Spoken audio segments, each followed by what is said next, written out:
স্বাধীন হোৱাৰ পৰা তেওঁলোকে চেষ্টা চলাই আছিল আৰু সংবিধান গ্ৰহণ হোৱাৰ আগলৈকে যি 47 চনৰ পৰা 50 চনলৈকে সংবিধান সভাৰ বিভিন্ন আলোচনা হৈছিল আমাৰ সংবিধানত কি কি থাকিব তাত এই কথাবিলাকৰ আভাস পোৱা যায় আৰু তেওঁলোকৰ এই চেষ্টা সফল হোৱা নাই তথাপিতো ভাল দিন আহিব বুলি যোৱা 10 বছৰ যোৱা 12 বছৰত তেওঁলোকে এই প্ৰচেষ্টাটোতে চেষ্টা চলাই আছে তাৰে ফলস্বৰূপে এটা সময়ত ভাৰতীয় কেন্দ্ৰীয় গৃহমন্ত্ৰী সৰ্দাৰ পেটেলে যিটো সংগঠনক বেন কৰি দিছিল যিটো কোনো ধৰণৰ চৰকাৰী ৰেজিষ্ট্ৰেশ্যনত নাই সেই সংগঠনটোৰে ভাতৃ ৰাজনৈতিক সংগঠন ভাৰতীয় জনতা পাৰ্টিয়ে এতিয়াও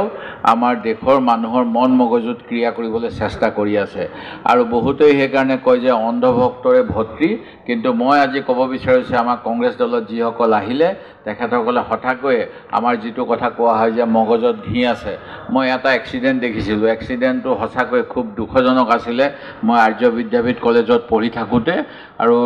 এটা ল'ৰাক এখন ট্ৰাকে চেপা মাৰি দিছিলে তাৰ মূৰটো ভাঙি গৈছিলে আৰু সঁচাকৈ মূৰৰ পৰা ঘিউ নিচিনা বগা বগা কিবা ওলাইছিল সেইদিনা মোৰ বিশ্বাস হৈছিল সঁচাকৈ মগজত ঘি থাকে বুলি কয় যে মই নিজ চকুৰে প্ৰমাণ পালোঁ এতিয়া কোৱা হয় যে মগজত আজিকালি গোবৰ ভৰাই দিয়ে আৰু গোবৰটো কেনেকৈ আহে মই নাজানো কিন্তু আজি যিসকল আহিছে মই ক'ম যে তেখেতসকলৰ মগজত সঁচাকৈ ঘিউ আছে আৰু সেইকাৰণেই আমাৰ দৰে এই দলটোৰ তেওঁলোকে যোগদান কৰিবলৈ আহিলে ইয়াতকৈ বেছি কথা ক'বলৈ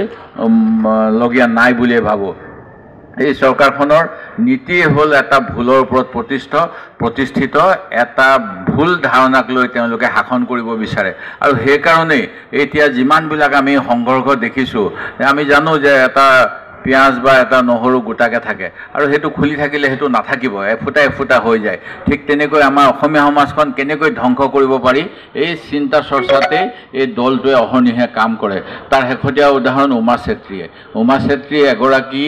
পিছপৰা সম্প্ৰদায়ৰ এটা পিছপৰা অঞ্চলৰ যিটো অঞ্চলত বিদ্যুৎ যোগান নাই তাই নিজে কষ্ট কৰি ক্ৰিকেট খেলি আমাৰ গোটেই বিশ্বত ভাৰতবৰ্ষৰ নাম উজ্বলালে অসমৰ নাম উজ্বলালে আমাৰ অসমীয়া ছোৱালী যে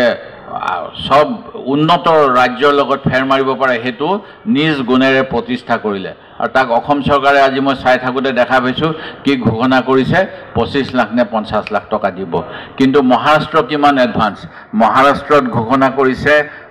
2 কোটি 25 লাখ টকা আৰু অন্যান্য সা সুবিধা ঠিক তেনেকৈ অন্ধ্ৰপ্ৰদেশত ঘোষণা কৰিছে 2.5 কোটি টকা এটা ফ্লেট আৰু চৰকাৰী চাকৰি পাঞ্জাবে ঘোষণা কৰিছে 1.5 কোটি টকা হিমাচল প্ৰদেশত মাজতে জানে আপোনালোকে কেনেকুৱা প্ৰাকৃতিক দুৰ্যোগ হৈছিল সেই সৰু ৰাজ্যখন যিখনৰ খুব সৰু সেইখনেও ঘোষণা কৰিছে তেওঁলোকৰ মহিলা খেলুৱৈৰ বাবে 1 কোটি টকা মধ্যপ্ৰদেশে ঘোষণা কৰিছে 1 কোটি টকা আৰু আমাৰ অসমৰ মুখ্যমন্ত্ৰীয়ে ঘোষণা কৰিলে মাত্ৰ 25 লাখ টকা এই গতিকে তেওঁলোকে যে নিজৰ স্বাৰ্থ নহ'লে আৰু তেওঁ আদৰিবলৈও তেওঁলোকে কোনো ব্যৱস্থা নল'লে তেওঁলোকে মুখত ক্ৰিয়া পলিচিৰ কথা কৈ থাকে অসমৰ যুৱক যুৱতীৰ কাৰণে প্ৰতি গাঁৱে গাঁৱে এখনকৈ ভাল খেলপথাৰ কৰিম বুলি কৈছিল মুখ্যমন্ত্ৰী সমগ্ৰ গ্ৰাম্য উন্নয়ন যোজনাত এইবিলাক সব মিছা কথা ঠিক তেনেকৈ আজি এটা ঘোষণা কৰি আছে আজি কৈ আছে যে তেওঁলোকে আমাৰ কম মূল্যত ৰেহাই মূল্যত চাউল চেনি আৰু নিমখ দিব কিন্তু এইবিলাক বস্তু আমি জানো আগত যেতিয়া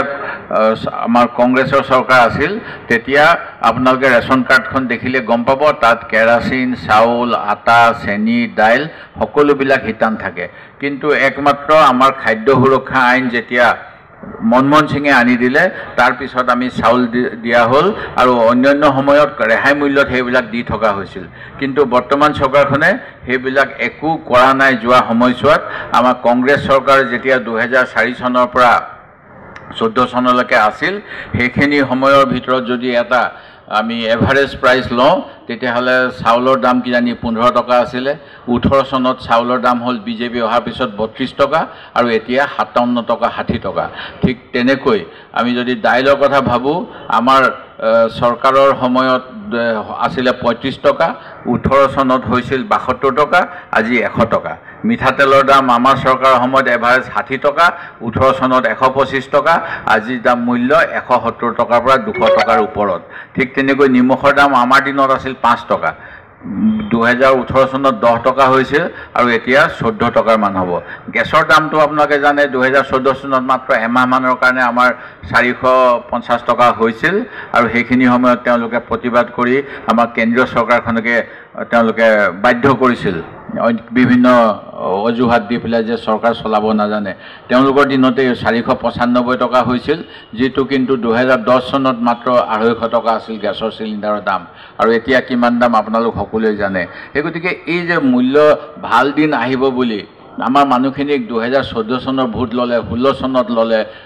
19 চনত ল'লে, 21 চনত ল'লে, 24 চনত ল'লে, তাৰ পিছতো আমাৰ মানুহখিনিয়ে কিয় সম্বিত